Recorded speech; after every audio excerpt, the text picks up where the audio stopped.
Could you share with us how this space that was created for you, the ecosystem, how has that shaped your path? Particularly when it came to receiving the encouragement and, the sharing of the spotlight that has happened with you. The wonderful thing about Infosys is that you can fail, you can create again, you can create better. It gives you the solid backing that you can be anything that you want to be. You're not restricted by anything. Given this abundance of confidence and love that I've received at both home and office, oh my God, look at the outcome of it. So Sumit was saying about globally what has happened. I'm the second woman ever to be the chairperson of ISAC, which is the largest youth organization in the world. I'm the youngest woman also. My founding chairperson was Ratan Tata in this job. My preceding chairperson was Ronnie Screwvala in this job. So when he nominated me, I was like, are you sure? And he said, yeah, absolutely.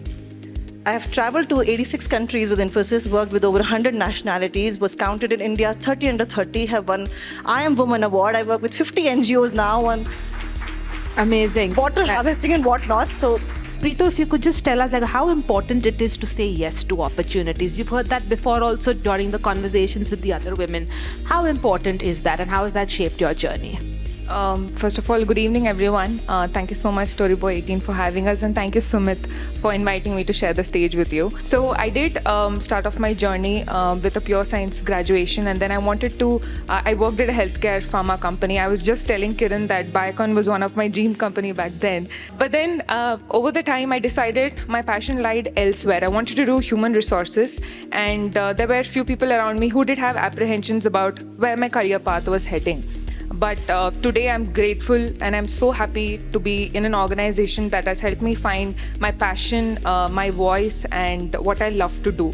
So 3 things that has helped me in my journey. One is opportunities.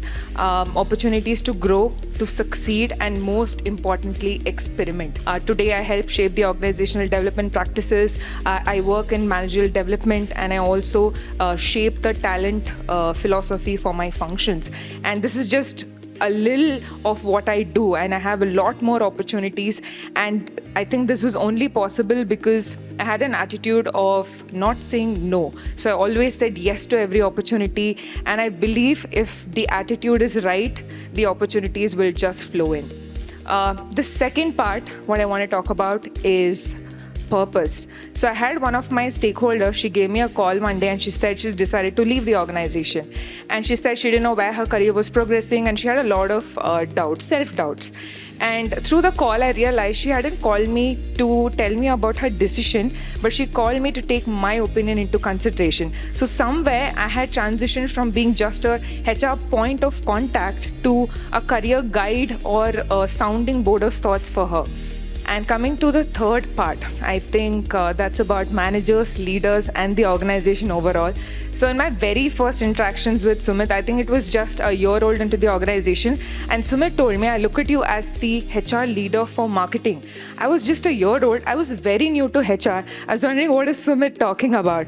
But I think it's very important to have people and leaders like Sumit who believe in you, who groom you from a very early stage. And it's similar to what you were talking about, this is going to help fix the broken rung. So I will just give 3 pointers to all the young women leaders out there. 1, never say no. Always strive for the best and don't wait for opportunities to come to you. Find ways to get that opportunity. 2 is always be bold and find purpose and meaning in your work. And the last one is always be inquisitive in your thoughts.